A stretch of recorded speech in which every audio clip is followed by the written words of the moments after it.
way down. I am Apocalypse, one of the very first mutants in history.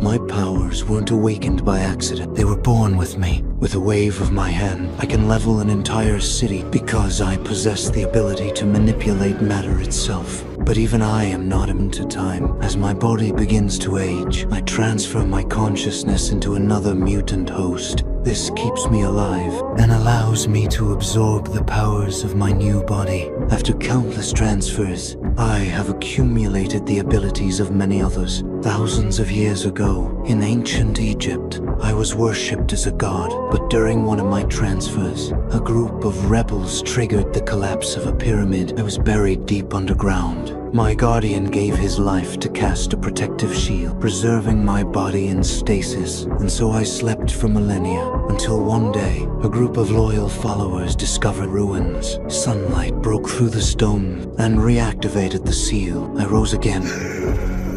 Within minutes, by merely touching a broadcast signal, I learned all of human history and language. I saw how mutants were feared and oppressed, and I decided it was time to reshape the world. My first move was to find a worthy ally. I found Storm, amplified her powers, and made her my first horseman. Next, we found Psylocke, an angel. I enhanced her telekinetic abilities and gave him razor-sharp wings. They became deadlier than ever. But the key to it all was Magneto. He had been living a quiet life factory. One day, he revealed his powers to save a man, but the police reacted in fear. They killed his family by mistake.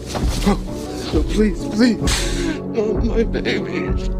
In his grief and rage, he slaughtered them all. That was when I appeared. I helped him take revenge, then led him back to the concentration camp of his youth. I awakened the pain buried deep inside it, and with it, his true power. He could now bend the metal buried with the earth itself. He became my strongest weapon. I took control of Professor X's mind. Using his psychic whiffs, I commanded the world's armies and launched every nuclear weapon into space. Then, I prepared to transfer my mind into Xavier so I could inherit his power of mental domination and control the minds of all humanity. At the same time, Magneto was tearing apart the Earth's surface. Cities crumbled under his power. Everything seemed to be going as planned. But then, he saw what he had become. He remembered what he had lost and realized this wasn't the world he truly wanted. In the end, he turned against me and stood with the X-Men. They attacked me together, but none of them could truly harm me until Jean Grey's Phoenix Force awakened.